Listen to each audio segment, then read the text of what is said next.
Já vai começar sim, começamos praticamente no horário hoje. Deixa eu aproveitar que o Atila Zapata é torcedor do Fla para trazer uma novidade importante. Tite não tem seu futuro garantido no Flamengo para 2025. Pelo contrário, ele vai precisar de pelo menos um título nessa temporada para ter alguma chance de continuar no ano que vem. Isso porque o contrato do Tite com o Flamengo se encerra em 31 de dezembro. E vocês sabem, a eleição marcada para 9 de dezembro, tá? Dos 4 candidatos, hoje a gente tem o Rodrigo Dunsch concorrendo pela situação, o Maurício Gomes de Matos, o BAP e o Valim concorrendo pela eleição, pela oposição. E existe a chance de um 5º candidato. O único com o qual o Tite tem chances de continuar é o Rodrigo Dunsch, que é o candidato do Landim. Mas ainda assim ele vai precisar de um título nessa temporada entre Campeonato Brasileiro, Libertadores e Copa do Brasil. Senão nem com o candidato da situação o Tite terá assegurada a sua permanência. O Rony Braga quer saber quanto é que o Galo pretende gastar. Nicola, o Vasco foi ajudado pela arbitragem. Foi pênalti para o Flamengo no lance do gol do Vasco. O Flamengo sempre prejudicado pela arbitragem. Pois é, ó. Até torcedor do Rubro Negro dizendo que o Fla é prejudicado. Olá pessoal, mais um vídeo no canal, vídeo com informações, é claro, do Flamengo. E vou te falar, tem entrevista do Rodolfo Landim indo para cima da CBF e fazendo forte acusação em relação à lesão do Pedro. Ele culpou a CBF e foi uma declaração forte, prevejo até uma resposta da entidade máxima do futebol brasileiro, porque o que ele disse é muito sério. E foi o presidente do Flamengo que falou numa entrevista. Não foi nada apurado, tem declaração dele falando sobre isso. A gente vai trazer esse assunto. Tem também Flamengo punido pela Conmebol, informações sobre a preparação para pegar o Peñarol nessa quinta-feira, ingressos vendidos. Tem muito... você sabia que o Adriano Imperador vai voltar a campo? É isso mesmo.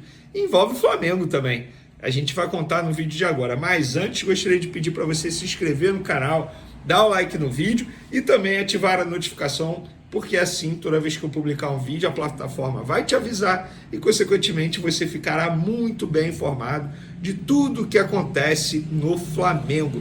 Se quiser ajudar de maneira financeira, tem um Pix aí na descrição.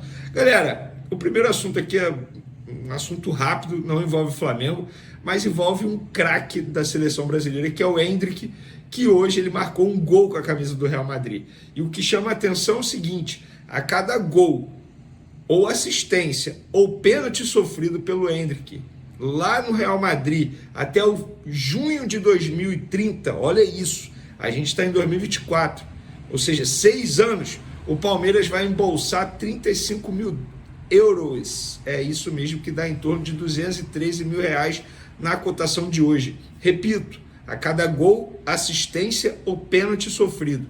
Hoje ele fez um gol, vai cair na conta do Palmeiras 35 mil euros.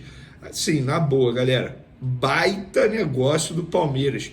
O Palmeiras já lucrou até o momento com esses bônus do Endrick, 426 mil reais. Nunca é demais, né? Toda hora vai cair na conta do Real Madrid aí. Parabéns ao Palmeiras pela negociação feita na venda do Endrick ao Real Madrid. Adriano Imperador, galera, vai voltar aos gramados. Sabe por quê? Ele vai fazer a sua despedida oficial lá na Itália.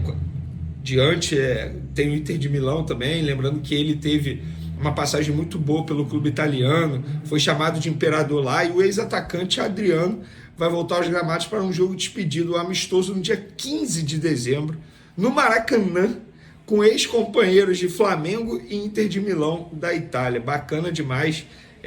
Hoje o Adriano está com 42 anos e ele confirmou. Muita gente me pedia essa despedida. Apesar de ter parado há alguns anos, faltava essa partida para finalizar meu ciclo. Eu devia isso a todos que torceram e ainda torcem por mim.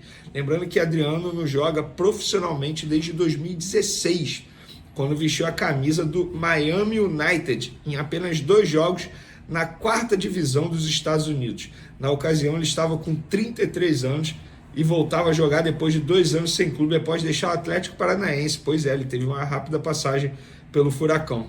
Nos últimos anos, ele só participou do Jogo das Estrelas promovido pelo ídolo Zico. E o Flamengo foi multado, galera, pela Conmebol nesta semana por incidentes, ou seja, problemas envolvendo a torcida do Flamengo na vitória por 2-0 sobre o Bolívar no dia 15 de agosto no Maracanã, pelo jogo de ida das oitavas de final da Libertadores. O clube foi enquadrado no artigo 12.2 do Código Disciplinar da Conmebol, que fala em acender sinalizadores, fogos de artifício ou qualquer outro tipo de objeto pirotécnico, e no artigo 27, que trata de reincidência.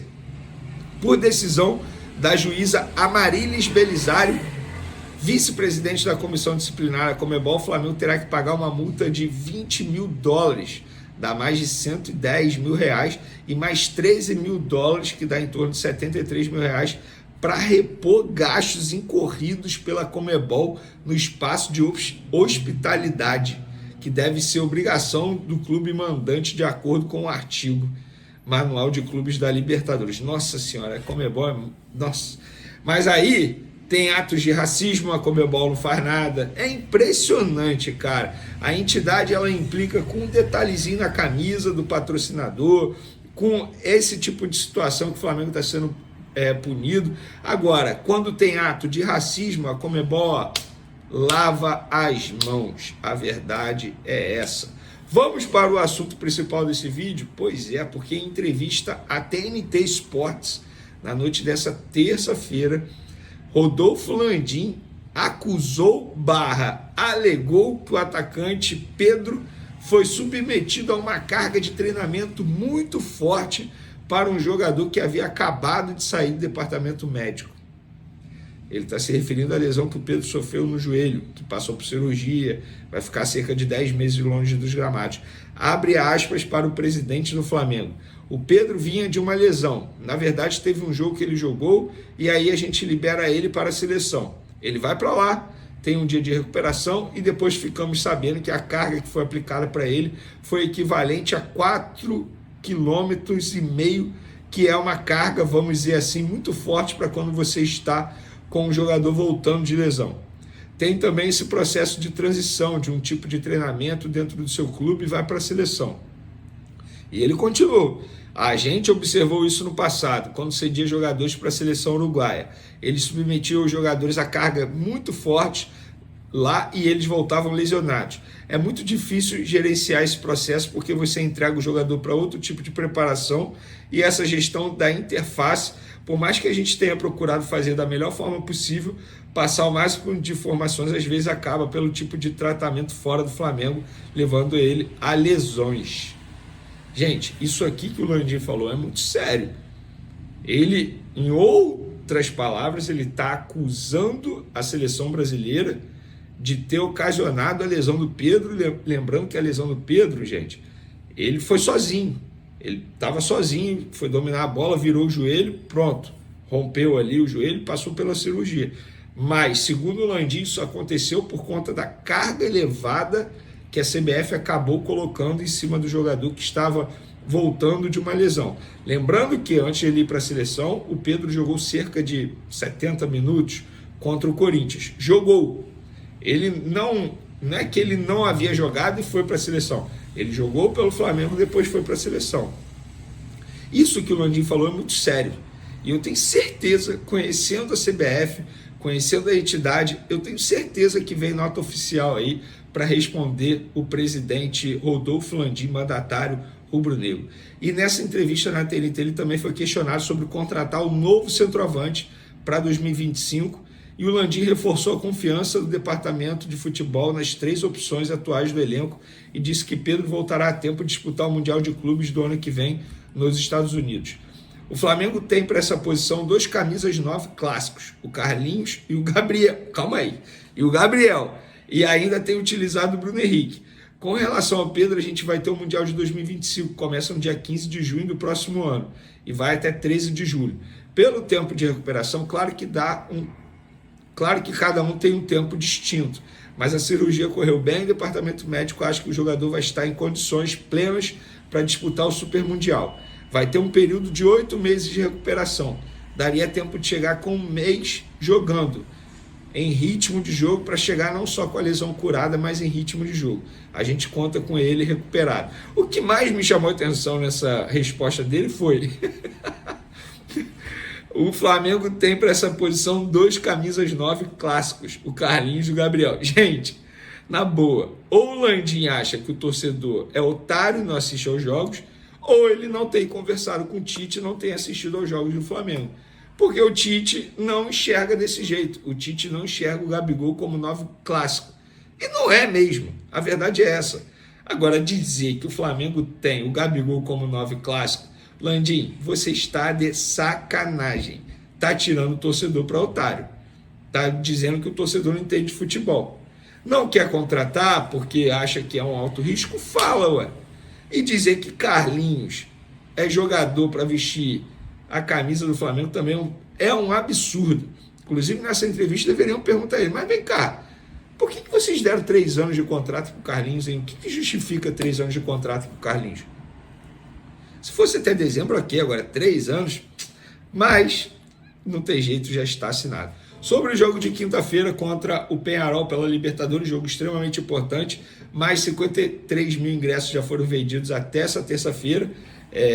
A diretoria acredita que mais de 65 mil pessoas estarão presentes no Maracanã para apoiar a equipe diante do Peñarol. Lembrando que tem uma rivalidade intensa Flamengo e Peñarol, digo até entre os torcedores, porque infelizmente vocês vão se recordar que em 2019 a torcida do Peñarol agrediu um torcedor do Flamengo idoso, e esse torcedor infelizmente veio a falecer. Eu tive a oportunidade de visitá-lo no hospital na ocasião aqui no Rio de Janeiro, fiz a entrevista com o irmão dele. Esse torcedor que veio a falecer era do Espírito Santo, estava em uma caravana que veio ao Rio de Janeiro, não estava metido em confusão, foi covardemente agredido por um grupo de torcedores do Peñarol. E desde 2019 existe essa rivalidade. Eu confesso para vocês que eu estou com medo. Cuidado para quem vai ao Maracanã. Tenham muito cuidado, porque de fato existe uma rivalidade muito forte entre as duas torcidas, sobretudo após esse fato lamentável ocorrido em 2019. Sobre campo e bola, De La Cruz treinou normalmente nessa terça-feira, tal como aconteceu ontem. No treino dessa quarta, o técnico Tite vai confirmar a equipe titular e, obviamente, deve ser o que ele tem de melhor. Não acredito ele poupando alguém para o jogo do final de semana contra o Grêmio. Acredito no Arrascaeta começando. Lembrando que ele perdeu o trio ofensivo titular: Cebolinha, Pedro e Luiz Araújo. Por outro lado, tem o Gonzalo Plata à disposição, que estreou muito bem. Vamos ver na lateral esquerda quem ele vai botar, se vai ser o Ayrton Lucas ou se será o Alexandre, ou começaria logo com o Alexandre. Mas na atividade dessa quarta a gente vai ter a confirmação e a gente vai trazer, obviamente, aqui no canal. Desde o dia 14 de abril, quando entrou no segundo tempo da vitória de 2-1 sobre o Atlético Goianiense, Gerson vem participando de 39 jogos consecutivos. Protagonista do Flamengo em 2024, ele se destacou não só no clube, onde foi até capitão, mas também pela seleção brasileira. No clássico contra o Vasco, Gerson brilhou novamente, marcando o único gol do Flamengo, apesar da derrota. Sua grande fase técnica, aliada à disponibilidade em campo, destaca seu comprometimento com a equipe, mesmo em meio a desfalques e oscilações no desempenho coletivo. Gerson não gosta de ser poupado, embora siga as orientações do Departamento de Saúde e Alto Rendimento, DSAR.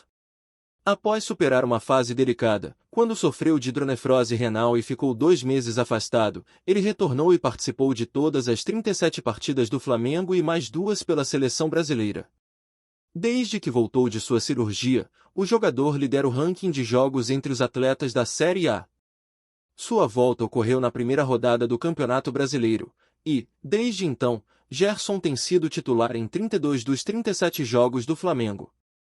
Após sua recuperação, Gerson jogou 21 partidas consecutivas como titular, só sendo reserva na segunda rodada do retorno, contra o São Paulo.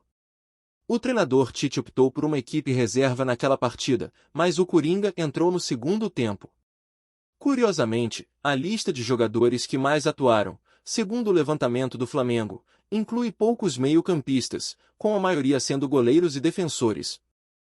O desempenho de Gerson é ainda mais impressionante considerando a sequência de jogos de quarta a domingo e o período pós-Copa América.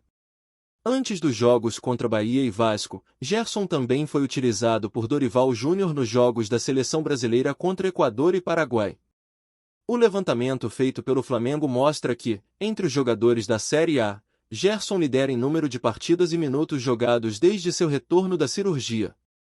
Em 39 partidas, o camisa 8 acumulou 3.246 minutos, com uma média de 83 minutos por jogo.